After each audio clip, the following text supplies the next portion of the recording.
Before the show begins, I just need to run through a disclaimer. If you know what I'm going to say already, click here to skip ahead. Hey, sorry if it's difficult to understand me through this robotic body. I'm transgender in real life and dislike my voice, so I've made myself into a robot to make myself feel better. If you're having trouble understanding, you can try turning on captions below. If you're going to comment on this video, remember to follow the rules. Beatdown Fists of Vengeance is a third-person beat-em-up fighting game with RPG elements. It was made in Japan by developers Kavia? I don't know, you tell me. And published by Capcom, later translated for a Western audience. It wasn't received well by professional critics in the West. Oddly, there seems to be a divide in opinion between professional reviewers and players here, though I suspect this is a result of the game not being AAA good enough to warrant mediocre player reviews, but niche enough in its genre that it's grown a cult following that floods review sites with hopeful positive reviews. On the one side, you've got these snooty, elitist, AAA game-playing, so-called reviewers, and on the other, you've got guru fetishists who make compilation videos of the women characters beating people to death in bikinis. Nice knowing you.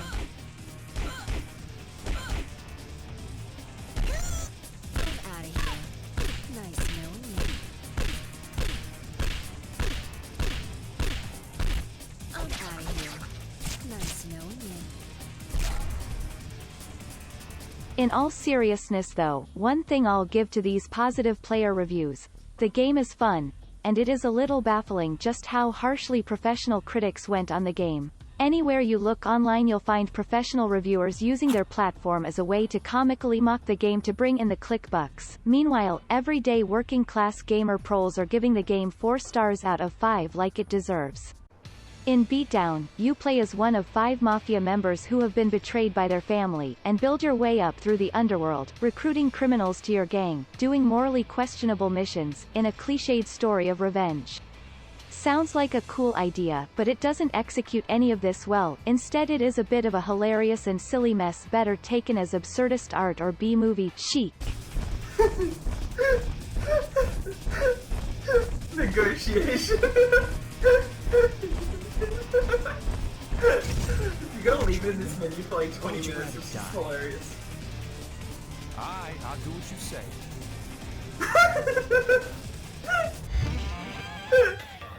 You're one of us now. Welcome to the family. This is a great game. If that sounds like something you're interested in, maybe stop here and give the game a try before I spoil it. Oh, and here is some embarrassing fan art I made of Beatdown when I was a wee one.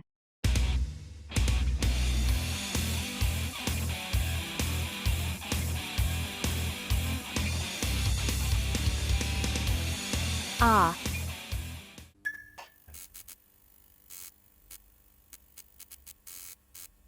Overall, the game appears rushed and unfinished.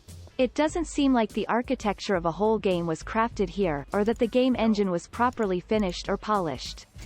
The gameplay of Beatdown boasts 3 strengths.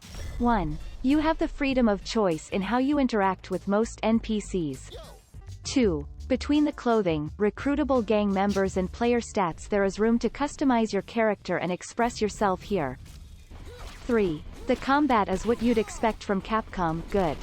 Unfortunately, none of these are implemented well. In a one-on-one fight, emptying your opponent's pride meter makes them vulnerable to negotiation. In a negotiation, you can force an NPC to join your crew, rob them, interrogate them, or murder them. Once you've recruited an NPC, your options for interacting with them are restricted to calling them up to hang out. Robbing them is as simple as it sounds. That's all I got, man. For real. Interrogation sometimes unlocks new clothes in shops. Beating the character down can provide you with otherwise hard-to-obtain weapons. I'm taking you out. Holy crap! This is indeed a bunch of options, and that's cool. You can recruit up to 100 different allies, but most of them are only useful for a short while, and the vast majority of them aren't useful at all. One problem is that early chapter NPCs are locked into their shitty stats, and can't be brought to the power level of the later characters in terms of health and damage. Most of the characters you'll recruit are no good for anything outside of hilarious joke battles, which I recommend highly by the way. This ruins a bit of the excitement inherent to this kind of recruitment-based system, and systemizes mandatory character replacements later on. I can never keep my buddy Lizard around for later chapters, he just doesn't hold up. I'm out of here. Nice knowing you. Calling up your recruited allies often leads to tedious and sometimes hilarious moments of being demanded you take another character along with you, which you can immediately kick out of your party once you have the intended character. I even ran into a hilarious sequence where an ally of mine wanted me to bring a character, Krieger, along with us, and once I called Krieger and met with him, he said he hated Krieger and was pissed I brought him along. The two of them were about to fight. I navigated the poorly communicated dialogue choices and decided to beat them both up to teach them a lesson, and they eventually apologized for fighting. This is Beatdown in a nutshell.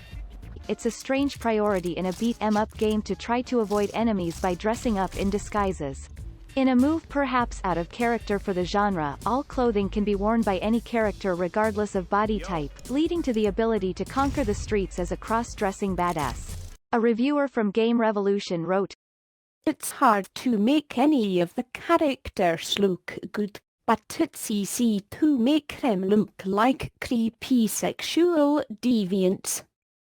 A reviewer from Subspace BC wrote, "Suffice it to say, you'll spent most of Beatdown running around dressed like a gender confused maniac, engaging people in idle conversation, only to inflict horrific violence on them moments later. It feels like a sociopath simulator more than anything else. And you know what? It's so absurd, it's actually kind of fun." What the hell? How did that lead to fighting? Did you kill that man? What? As far as player stats go, the system is cryptic, shallow and restrictive. When your character levels you're presented with 3 stats to potentially raise: stamina, attack and technique. Stamina increases your health by a chunk, attack increases the damage of your attacks, technique affects weapon break chance, pride damage and your ability to learn new moves. You'll only be able to max and partially max 2 of these stats. Having to choose between these sucks, particularly when trying to build a file for the versus mode. The fighting itself is watered down for a Capcom game, but that isn't to say there isn't depth there. The single punch, kick and grab buttons, combined with the ability to block, free run and wield weapons does leave plenty of room for complicated and intense fights. The problems are that it isn't hard to find infinite looping combos, or find moves that basically outclass all others. Some classes are quite underpowered, some base combos don't stun enemies long enough to properly chain, and the battle AI is inconsistent, being either useless or psychic. For the most part Beatdown is a footsies fighting game, where you and your opponent are taking turns throwing out little combos hoping to trip the other up. Group battles tend to favor spamming singular overpowered moves and have as little strategy as being more careful around certain kinds of mobster NPCs. The in-game camera is a nightmare that's always forcing you to look where you're running, or pointing slightly off from where it's supposed to be, interrupting important game moments such as group battles, or getting you run over by cars. Luckily the feature to have the camera follow you can be turned off, but this doesn't fix the issue, only makes it your fault now. Most players won't think to change the game difficulty in the options from the main menu before hopping in, but either way, the difficulty in Beatdown is inconsistent. 1 minute you're cruising through the game mindlessly and the next, the difficulty spikes out of nowhere and you're up against a superhuman AI that knows all your moves before you do them and counters everything you've got.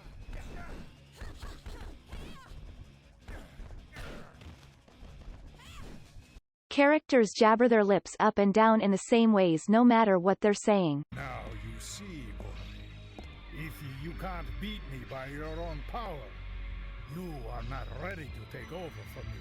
I'm 100% certain Eugene will inherit my throne. Damn, not bad. Damn, not bad. You'll see the same animations and hear the same character one-liners so many times you'll be taken out of the experience and start to view the whole thing as rather silly and hilarious. You loser.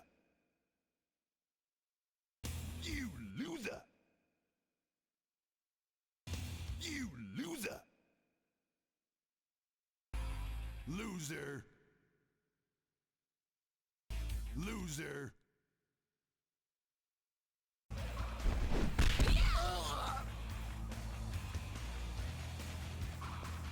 Piece of shit. Piece of shit. Piece of shit. A reviewer from Video Gamer wrote, One of them in characters has an Irish accent that is just horrible. It sounds like an American where no voice training has been asked to do an Irish accent or something. Truly tired. What the fuck happened here? What the hell you say to me? God, who the hell took the shite? You piece of crap. Wanker, that's all you'll ever be too. Oh. You don't know shite about shite.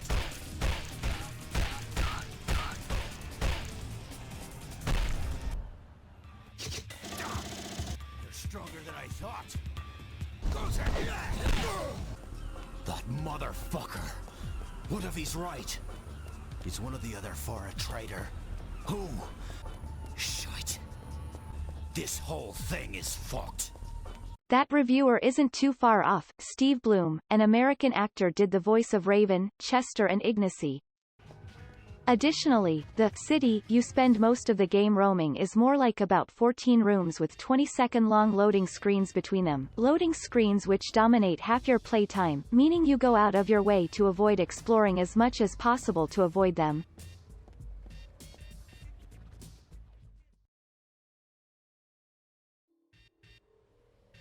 What exactly is the game loading? We may never know.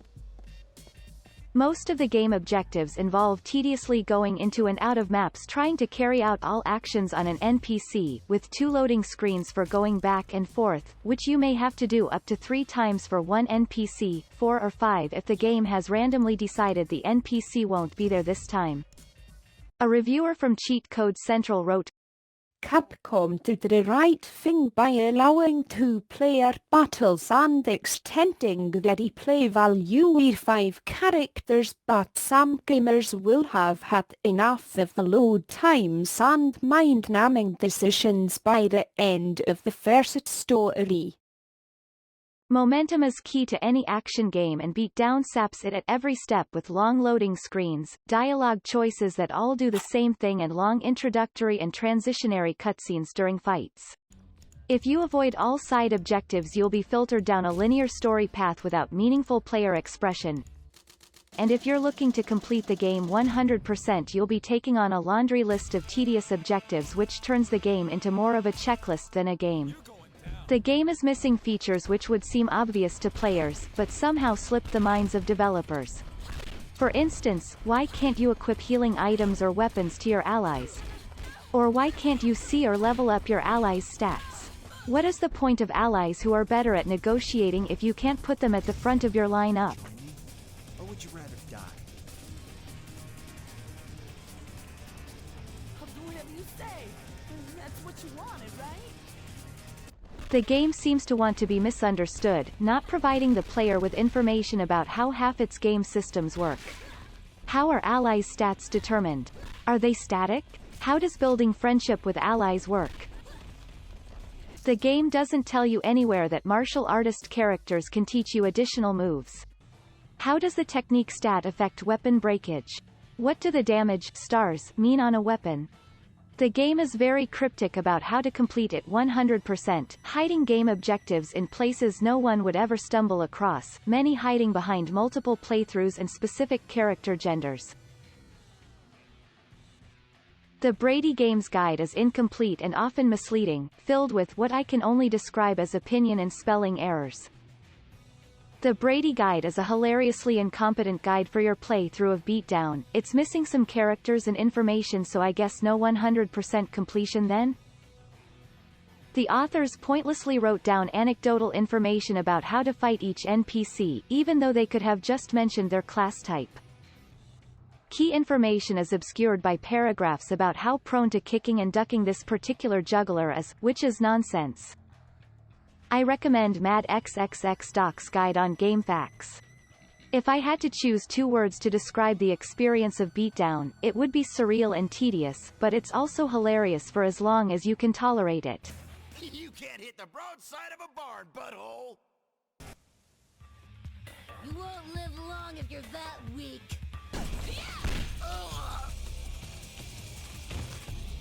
Worthless. No,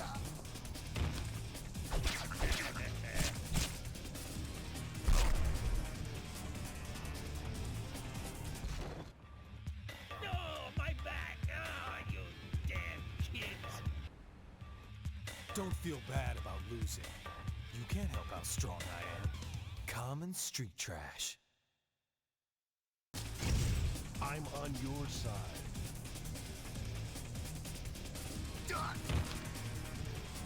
Please, that's all I got, man. That's it. Now you know your place. Choke on your own blood.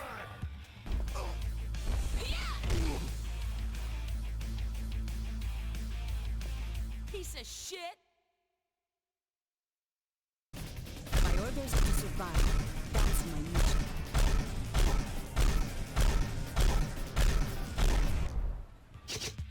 Guess I got a lot to learn myself.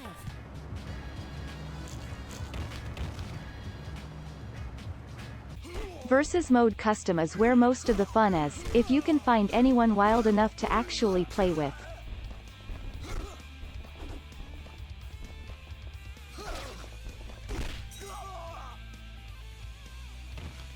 Damn, not bad.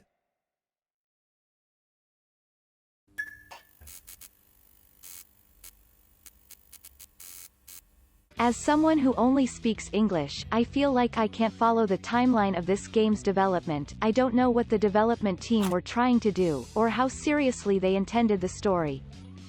The game never became popular enough to have a serious amount of English promotional material, so I'm basically stuck coping with the death of the author.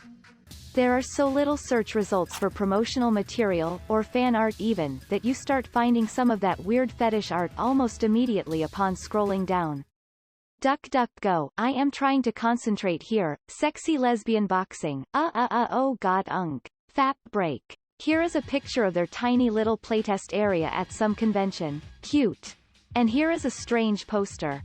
We've got some generic pictures of Gina and Aaron here, photoshopped with slightly disheveled hair to obscure the fact that they were just copy-pasted. A seemingly unique image of Jason G and Raven here. I really wish the full images like these were released to us plebs, but they're probably rotting on some intern's hard drive somewhere. Look at the angles. I think they're all meant to be looking down on some victim here, but imagine how the rest of their bodies would look like. Also, why is the sky blue? It's always nighttime in Beatdown, mostly to hide the awful graphics. The most perplexing part is that here pictured as one of the 5 enforcers, is Gregorio, one of the game's bosses and Zanetti's underlings. It's hard to tell what was going on here. I feel bad for whoever the artist was, tasked with creating promotional material so vague that Gregorio might potentially had been one of the main characters. 100 ways to inflict pain, apparently. What does it mean? The old Japanese flash widget for Beatdown has been taken down and exists only in a broken state on the Wayback Machine. Interestingly, some of the side characters were featured as well. God, I wish I could click on some of these buttons, but they're all broken. Luckily we still have the English version. None of its features are worth showing here, but I'll link it in the description if you're curious. This widget has extra details about the intended story of Beatdown as well, which make even less sense than the timeline I'm going to be constructing later. Stay tuned. The At first glance, the game's setting would seem to be a surrealist American city, where criminal power rather than state power calls the shots, where it's always nighttime, where all the locales are poor and dirty, where a crime family rules over the city and prowls the streets, where rival gangs wage war against each other and the citizenry, and where a corrupt police force does nothing about it. It's a game world which is an odd stage for the story of an anti-hero, someone who doesn't have plans of bettering the situation in Las Sombras, but rather placing themselves on top of it through crime and violence. Some other games in the genre give a player free reign over a more lawful or peaceful city. Some games present a world like this as a task for a hero to solve.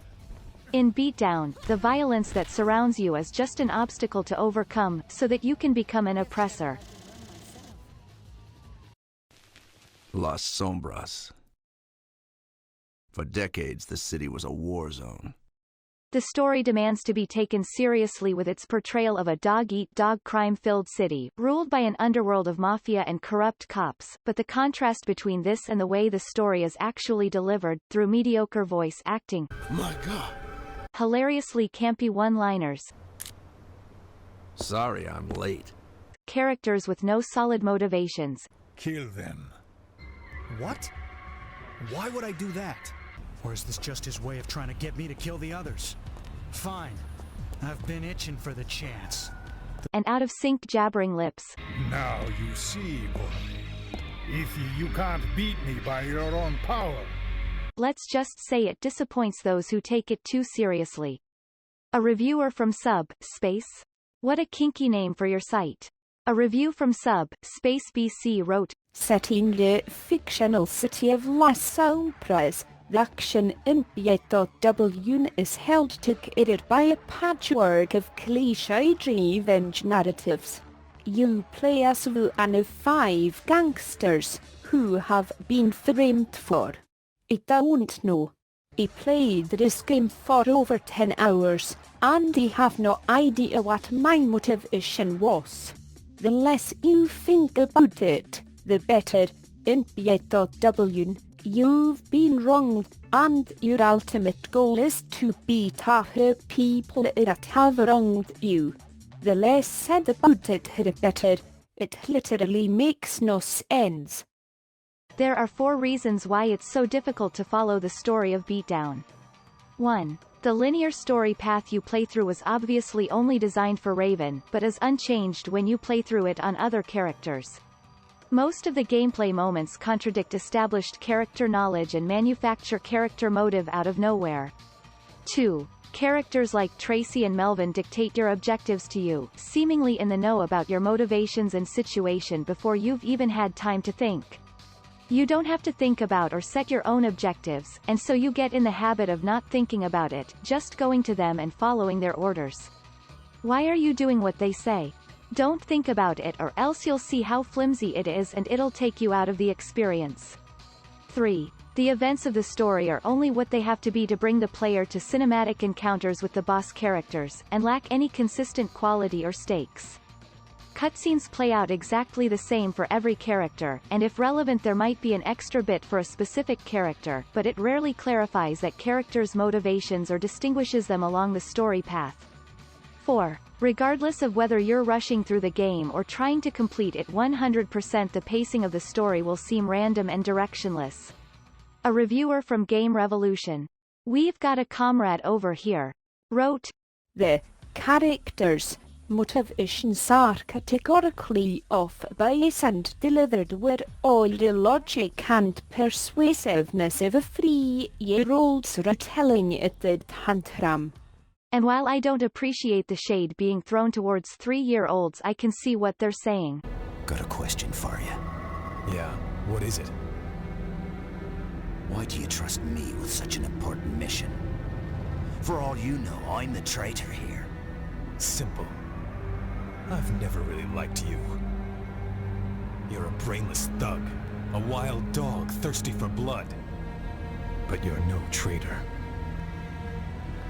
If you were the traitor, I'd have no qualms about murdering you on the spot. Takes balls to come out and say that. Hearing that kind of bullshit makes me want to become a traitor. I am a wild dog after all, right? with lines written in a tone I can only describe as edgy for high school, read fully seriously by the voice actors, in a game that fails to impress on you any real stakes in the setting. The more dark and gritty elements of the story end up feeling very forced or unnatural, and lend the game to a campier B-movie reading. What the fuck happened here?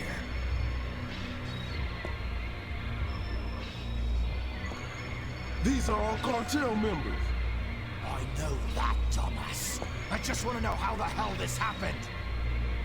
Maybe they heard you were coming and couldn't bear to look at your ugly face.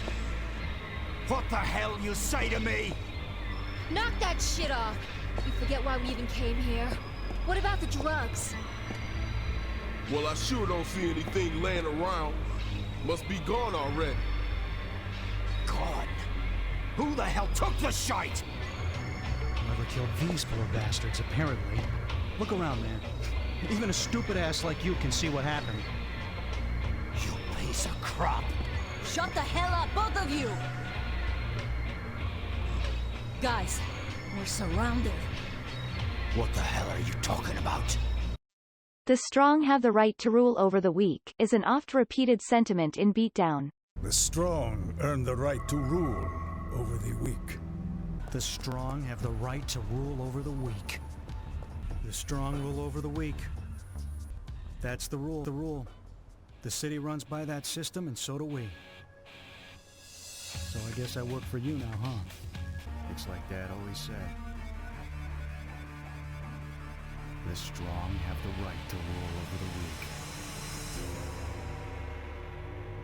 We're presented with a city where this is vaguely true. A crime family and corrupt police force hold everyone in their grips of power, and this stays true as the main character takes over Zanetti's crime family by the end of the game.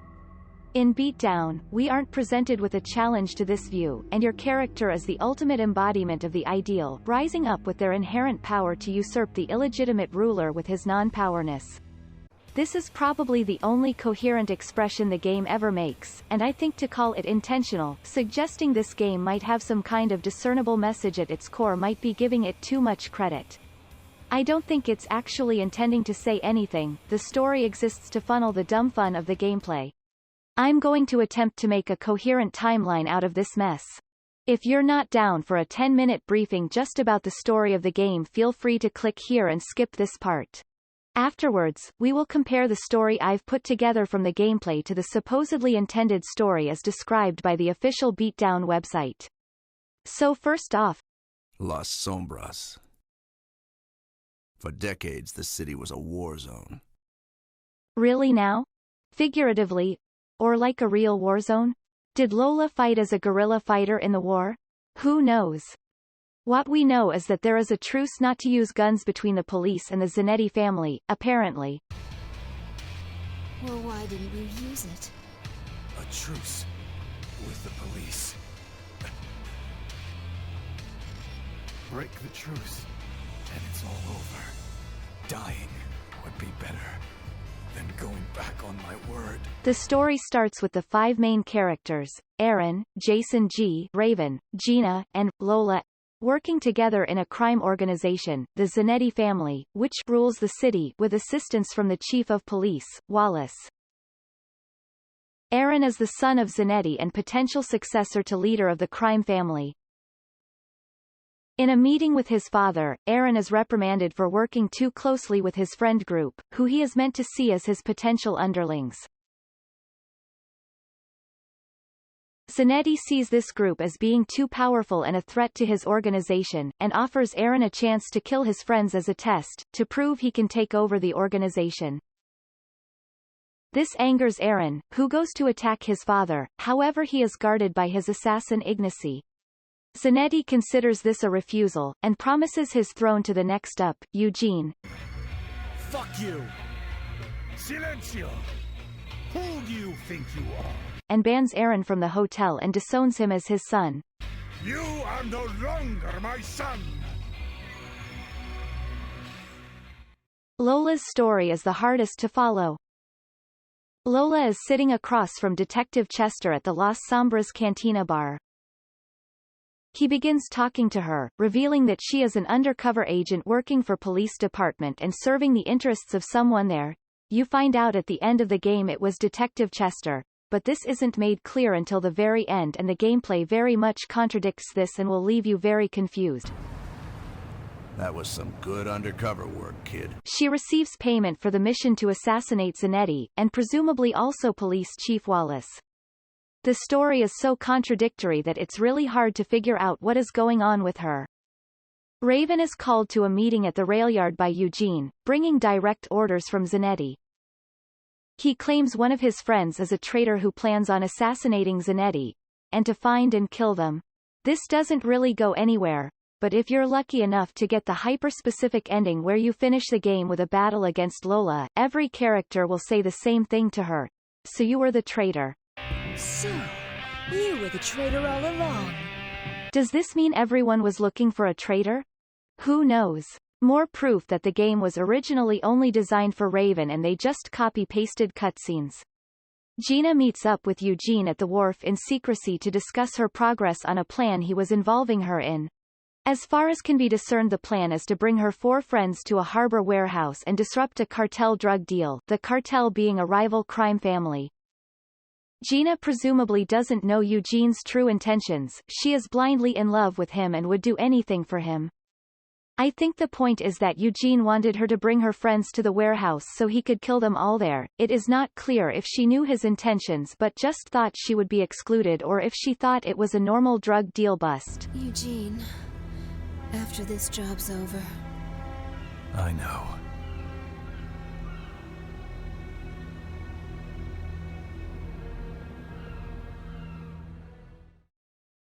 Jason G is confronted by Zanetti's assassin Ignacy at Southside Park, who claims to speak for Zanetti. He informs Jason G that his childhood friends Basilio and Angelica have betrayed the Zanetti family by aligning themselves with the cartel. Here Ignacy says, They were involved in the drug deal. Even though the drug deal hasn't happened yet. It's possible this cutscene was originally intended to happen after the betrayal. Ignacy offers Jason G the opportunity to kill Basilio and Angelica, but says he will kill them himself if he has to. You never gets an opportunity to make any decisions in regards to Basilio and Angelica in the gameplay. How polite of you to use the hotline to contact me. I'm already quite aware of the cartel's activities. Don't you lose any sleep over this. The gears are already turning. I've got some of my best soldiers on the case. It's all going according to plan. The day arrives and Gina has brought her friends along to bust up the cartel's drug deal at the wharf. For some reason Aaron is still dressed as a member of the family and defends his father here. The cartel's behind this. They're looking to take control of the city from my family. We can't allow that. This city belongs to us, and we gotta keep it that way. We all know who your father is, Aaron. You don't need to go bragging. Was he simply demoted to a normal family member? Who knows? Time to open the gates of hell. They arrive only to find all the cartel already dead, the drugs and money nowhere to be found. What about the drugs? Members of the Zanetti family surround them and Eugene announces that this was a trap, and to kill them. The group splits up, and the player character you choose begins their story. After this the game is essentially the same for all characters, even in the case where it wouldn't make sense for their characters.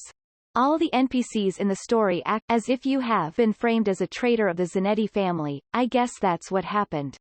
You have a singular motive prescribed to you by expositioning NPCs at a bar called The Hole. You're told by Barfly Tracy and bar owner Melvin to build up your power and seek revenge against the people who have wronged you, which the game treats as Eugene. For some reason when you defeat Eugene, the character you're playing as is always surprised to hear that this setup wasn't Eugene's idea but was Zanetti's all along. The main character then takes revenge against Zanetti by killing him. Aaron has a special cutscene here where it's established that Zanetti used this experience as the true test for whether or not Aaron was ready to rule the family. Either way, it is revealed to the player that Zanetti ruled the city with the help of the chief of police Wallace. My God. Wallace calls and you answer Zanetti's phone. Wallace has turned the whole police force against you. Zanetti's taken care of, bitch. And you're next. Both Tracy and Melvin are attacked at the hole for no discernible reason. A dying Tracy admits to betraying you. She was working under threat of Police Chief Wallace and was directing you to take out Zanetti for his interests. Wallace threatened Melvin and me, you know. He wanted this. Wanted you to go after Zanetti. Okay. Out of nowhere, Chester puts a gun to the back of the main character's head and asks if what Tracy was saying is true, which makes no sense. He presumably knows it is true. His whole plot is defined around trying to break up the current regime of mafia and police rulership and put himself and possibly the player in power. He then says he is going to escort you to the police station. He gives no specific reason or goal. It seems to me that he had to be as vague of a character as possible because he had to be compatible with all the different characters' contradicting stories. So he essentially stands for nothing. Once you're there, he says he has to go grab something he forgot and the player fights their way to Wallace. Look at the big picture. It's just business. What do you say, partner?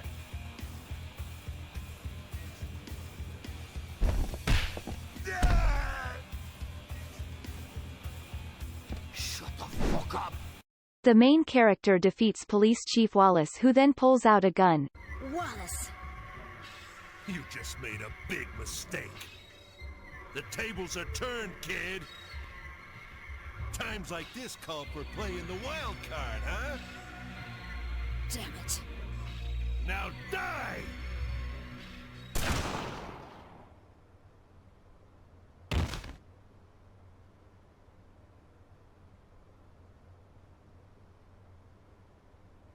Chester? Sorry I'm late.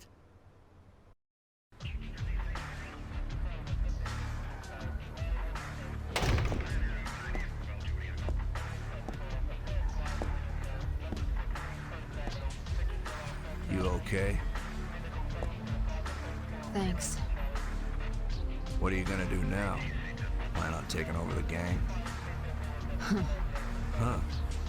That all you have to say? I've lost everything. My friends, the only thing I could call a family. I lost everything I worked to get until now. I destroyed it all, with my own hands. There's nothing left for me. Don't blame yourself. You didn't do anything wrong. Huh? You're right, you know. We have lost an awful lot. But now, we can start over. Yep. Nice work. Thanks to you, Zanetti's organization is finished. Even Wallace is out of the picture now. I couldn't have hoped for a better ending. I guess part of Lola's mission was to take out Police Chief Wallace as well, even though we are never really explicitly told this, and her beginning cutscene doesn't make this clear. For all we knew as the player, she could have been working for Wallace with how vague the language was. In 3 of the endings you unlock a hidden scene where Chester confronts you with the money and drugs from the deal at the beginning of the game.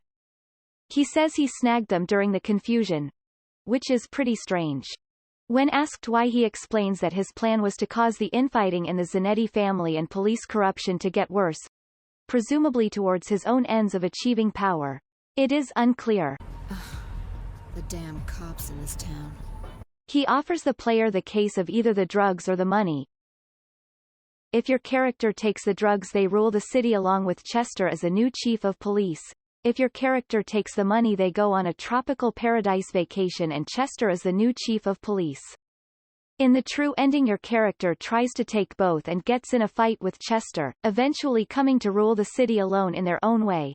There are a lot of smaller plot holes I could point out, but most of them are related to the fact that all the characters are playing through more or less a story path constructed for Raven, the character with the least original story bits. Now let's take a look at how this timeline I've made compares to what the intended story of the game supposedly was. According to the English website Widget, and some other assorted promotional material, the story is supposed to be: the 5 main characters receive orders from Zanetti to bust up the cartel's drug deal, which makes no sense since Zanetti disowned Aaron. You are no longer my son! And all the characters act like this idea was just Gina's. You sure this the right place, Gina? One fuck up could get us killed. You doubting me? A big deal's definitely going down here. And we know Eugene told Gina to bring them there, and while I guess that technically makes it Zanetti's orders, that doesn't seem too fair a description. When they show up to the deal, the cartel are dead and the drugs and money missing. This was apparently a setup and the intention was to frame them for... I don't know. It is never said. Weren't they supposed to bust up the drug deal? Wouldn't that have involved violence anyways? Were they framed for making off with the product and money from the drug deal? What are they being framed for here exactly? The way they're writing here, that's right. It seems like the writer trying to convince themselves that the story definitely makes sense. And the way that they reaffirm that the events of the game are happening because of what happened at the drug deal. I feel so bad for whoever had to write this. They obviously had so little substance to work with. I fuck girls like these even though I'm only average looking. Here's how you can start doing the same thing. Finally, any guy can get laid at will. A recent scientific discovery has revealed a strange loophole in the female mind that any guy can use to make any girl want to fuck. That means no more lonely nights. No more getting rejected. No more having to settle for ugly girls. It doesn't matter how old you are. It doesn't matter what you look like. You can use this loophole to make any girl want to have sex with you. And that's not all. You can also use this loophole to get any girl addicted to you. You can even use this loophole on your own mom. I personally use this loophole to have sex with over, well, just my mom. Now it's your turn to change your life. Play Beatdown Fists of Vengeance to get started.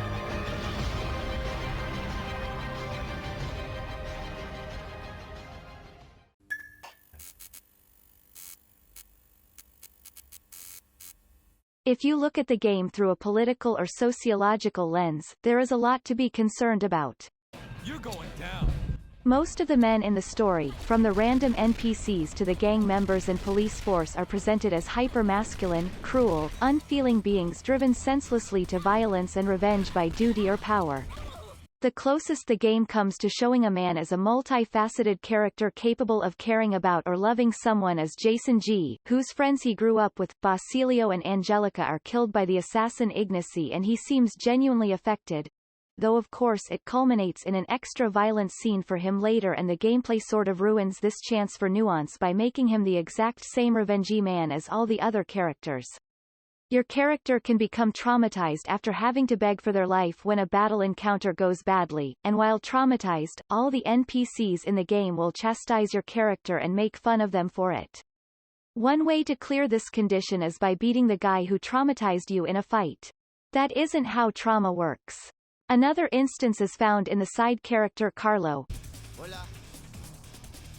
who is presented as cowardly and contemptible for wanting to escape from the violence of the mafia or not being good at fighting. He is also portrayed as stereotypically effeminate. Damn, you almost killed me back there. Many in-game characters reference him in the most condemning terms for these traits, and as a necessary part of the linear story, the main character is forced to experience his begging for his life, his pathetic fighting style, and must beat him up for information. Beatdown peddles mostly stereotypes or tropes when it comes to its marginalized characters. Women are presented as mostly stereotypically feminine, being uniquely concerned with looks. Hello? You ugly piece of shit. Oh, hey. hugging other women, having dialogue that is softer in tone, You just got my nails done.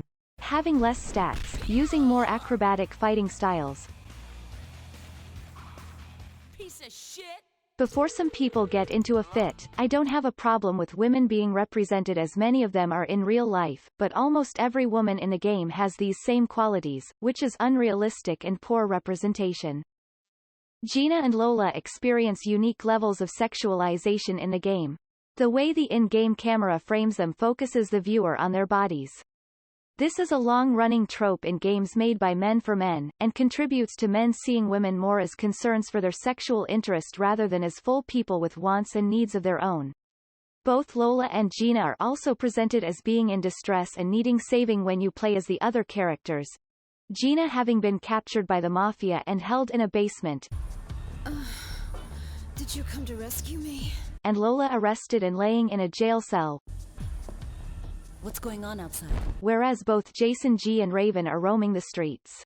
Jason G has a came up from the streets story that, while not disrespectful, could have been ripped right out of basically any issue-oriented black character from the 80s. So you little brats played house, huh? Because you didn't have a real family. If you don't shut your mouth right now, so help me, you're gonna regret it. Lola is a Latina guerrilla fighter from South America, and they never explore any of that. But mostly all the characters, black, white, brown, are represented as awful and shallow. Beatdown wanted to use the aesthetics of American crime drama without really exploring any of the implications of that setting for its characters, either due to lack of understanding or fear of offending. Another instance is in how the game presents people who steal or commit crime as mostly bad in character, being almost cartoonishly evil or singularly concerned with power and domination, and not coming from a position of circumstance, or as being empathizable decent people otherwise. Ha ha ha. Nothing's more fun than picking the pockets of unsuspecting dumbasses. I know you know what I'm talking about. Being poor sucks, man. I borrow and borrow all I can, but when it comes time to pay, I can't. What do you want anyways? If you're after money, forget it. I'm flat broke. Come to think of it, I could solve my little financial problem by robbing you, couldn't I? The complicated causes and considerations behind poverty and crime are not much explored. Another instance is found in the various side missions you can take on, which require you to play them out exactly as intended to get the reward money. 1. A mission where earning the love and allyship of a woman means ignoring and walking past many people being mugged. 2. A mission where you beat up a woman for getting with another woman's man. 3. A mission where you have to go beat up a group of striking laborers for the boss. One of the workers says "power to the people" before you start the fight. 4. A mission where you have to get some innocent guys arrested by dressing like them and getting into a fight with the police. 5. A mission where you have to join a Fight Club-style party, fight your way to the top and defeat the champion to get him to stop fighting for his sister. 6. A mission where you have to pretend to be a guy to take his drugs during a deal. 7. A mission where you have to transport a bomb to someone.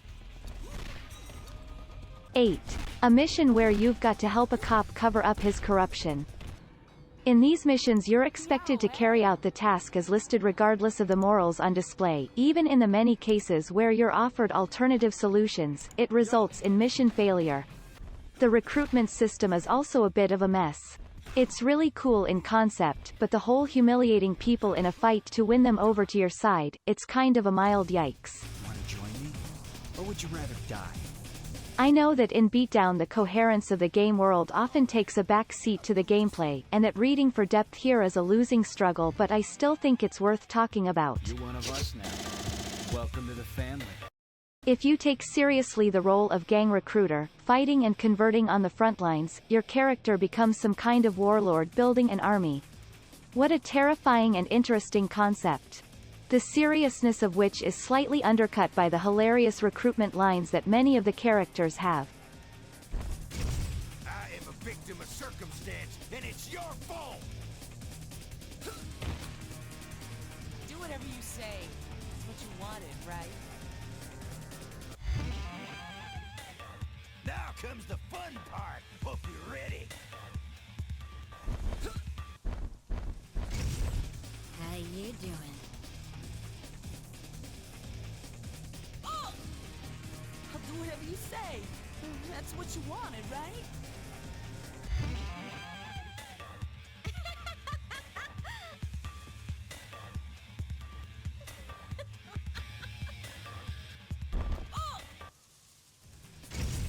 Hey, you!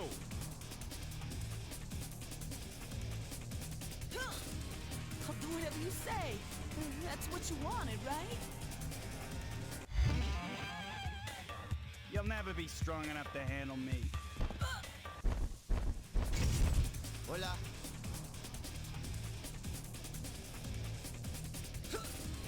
I'll do whatever you say.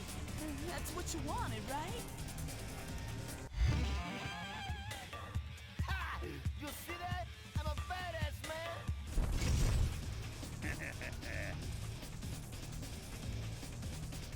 Done. That's all I got, man. That's it. Looks like I don't know my own strength. Done. I'm no ordinary heart-surgeon. I'll show you just what I know. Oh. All right. I'll do what you say. That was one troublesome patient.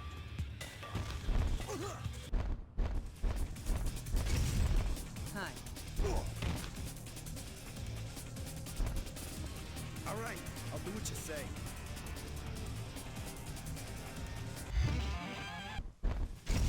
What's up? I'll do whatever you say. That's what you wanted, right? I'm just better than you, that's all, bitch. I think you're meant to take the act of recruitment as a character growing to respect you from seeing how powerful you are, and this has its own problems, but I think a just as valid reading is that you've terrified and coerced them into working for you. Join me? Or would you rather die? All right. I'll do what you say. Either way you think about it, we are in the vaguest possible way reaffirmed in the common sentiment. The strong rule over the weak. Of course, you could argue that since the main character is an anti-hero, it isn't reasonable to assume these amoral or immoral story elements portray any of the actual beliefs of the developers, or that they're meant to be taken affirmatively by players. Indeed, I don't think Beatdown is necessarily trying to advocate positively for awful values. I think it just constantly presents the player with few opportunities short of indulging in the worst kinds of injustice and brutality, without any obvious criticism of those actions, in a situation where you're never rewarded for thinking for yourself or questioning what is told to you by the game world. I don't think that you're intended to identify with all of the unlikable and often two-dimensional motivations of your main character, or to see what they're doing as understandable or righteous, but the game certainly doesn't make any of the possible critiques of what's happening, and that can itself contribute to the problem when players in real life presumably share some of the same regressive attitudes expressed in the game. It's worth saying, no matter what game I'm talking about, I'll always wish there were more or any compassionate or radical things in it. Unlike in Beatdown, in real life we are living in a very real authoritarian capitalist hellscape where most people are unfortunately quite ignorant, unempathetic, apathetic, politically confused, and hold awful beliefs and values. Put simply, I would like more games to talk about what is true and good, so that this world I'm living in can be nicer and easier to live in. It's always a shame when artists fail to meet their responsibility to marginalized people, to represent the truths of our world and shine a mirror back on society. And now for some mindless violence.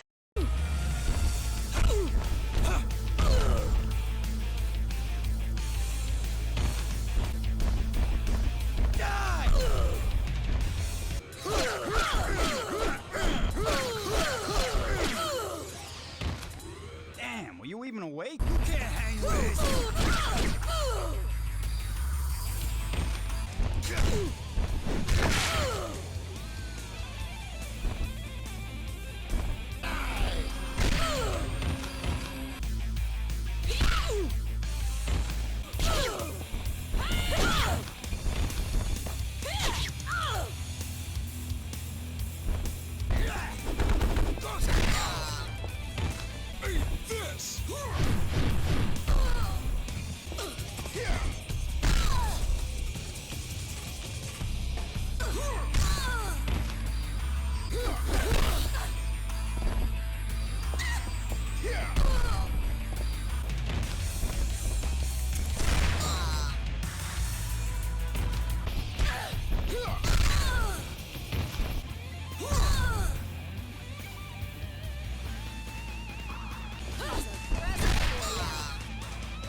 So the name of this game, it's a new game called Beatdown, and we're planning on showing this at E3 this year.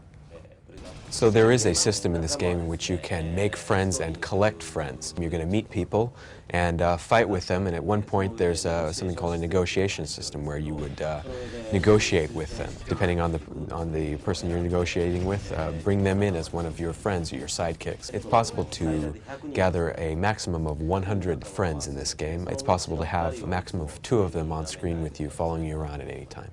That's right, it's not very nice, but then again, this is an action game, and there is a certain level of action and violence in this game of having someone bending them to your will and making them listen to what you're saying and making them do what you say. So yes, it's possible to change clothes in this game or change your appearance. You're being chased by both the police and this organized mafia or cartel. There's a lot of variety in this game, ways you can deal with this. You can go and buy clothing at these shops around the city. There's also, you can go to the hospital and change your hairstyle, and also you can change your facial features as well. So there's a lot of fun with all this variety. Each of the characters has their own story in the game. They also have their own fighting styles as well, their own actions, so they each have their own characteristics. And so you can play through the game once with one character and then play through the game another time with another character, and there's different fighting styles both times. So really quite a lot of volume to this game. So really what we're trying to do with this game, one of the big challenges here, and what we're really looking forward to as a challenge in this game, is taking this genre of crime action, which is already really big in the United States, and putting together this game. We're a Japanese company. There haven't been that many Japanese companies putting out games like this here in the United States, and so we're hoping to really be able to put out a very sort of detailed, very focused product that's going to fit in well here in the U.S. market and do very well, to be something that people haven't seen yet in the crime action genre. As you can see from the footage, the intended purpose of Beatdown, at least as far as Capcom was concerned, was to fit into the growing trend of Western crime games at the time. As an entry into that category, it was uniquely ambitious and failed to capitalize on much of its potential. It's also a little obvious that Beatdown takes inspiration from another title, Yakuza, though I haven't played the Yakuza games and can't comment, besides to say that they look camp as hell, and that explains a lot. I don't know how much freedom the developers at Kavia had with the project, but I feel there is a disconnect between the Capcom marketing here and the reality of how the game actually came out. You're stronger than I thought.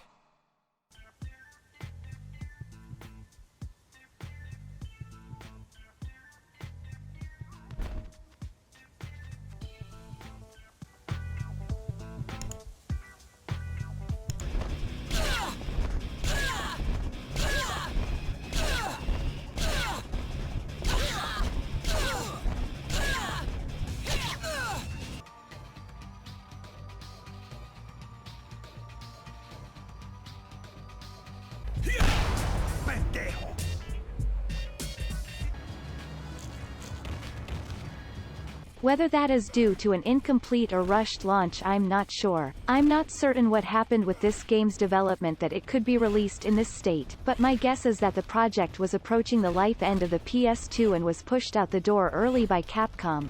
I suppose it might also have been taking too long to reach a finished state. Either way, it's a shame, because I feel there was a lot of potential here that will never be capitalized on. The game doesn't have much to say about how the world should be or how we should treat each other. It's a story about bad people in an impossibly evil world trying to achieve nothing good. Like many other crime titles, the game is purely a power fantasy, devoid of criticism as to the causes of the poverty and crime. It fails to question the view of human nature presented in its own setting, and presents no radical or compassionate alternative to the crime the player character takes part in. There can easily be great games about anti-heroes, but when those anti-heroes act and the results they get back from the game world affirm their awful beliefs and behavior, it isn't a realistic representation of consequence, and that's worrying coming from games that use the aesthetics of reality in their design. Yes, a game like this, a linear story about an awful person doing awful things in an awful world, has to exist for art, but also maybe a game like this can exist alongside a self-critical design philosophy. Probably. Despite all this, the game isn't just bad, it is like The Room, in that it is bad in many of the right ways to create a surreal and hilarious first playthrough. The Versus Mode custom is also a genuinely silly and fun romp if you can get some friends together to give it a go. It's a game that had a lot of potentials. It's a game which I love even with all of its flaws. A game that says something about the Japanese culture that made it and the American culture that eventually consumed it. It's a game that can teach us a lot about game design. Overall, I give Beatdown Fists of Vengeance a 10 out of 10, as a piece of postmodern Dadaist art, and 4 out of 10 as an actual game. Thanks for stopping by to watch me talk about this silly game from my teen years. The footage in the background here is a silly CPU versus CPU match I've set up with some of the worst characters in the game. Enjoy. This would be where I would put my big list of patrons, but I'm a new channel and only have one supporter. If you want to see your lovely name scrolling past at the end of my future videos, Why don't you empty your pockets? please consider supporting me on Patreon. Please, that's all I got, man. That's it.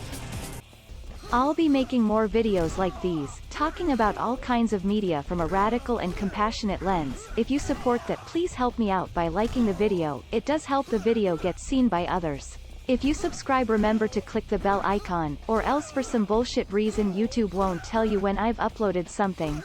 I'm also working on a video game of my own, an RPG inspired by Beatdown, Fallout, New Vegas and Undertale. Patreon proceeds help fund that game too. Give $5 for any period of time and that game will be yours free when it comes out.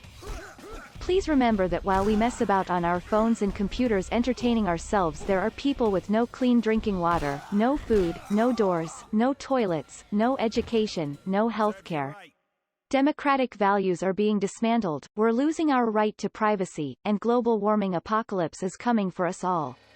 I hope you have good luck making a positive impact on the people in your lives. Please revolt against money and power soon. Thanks.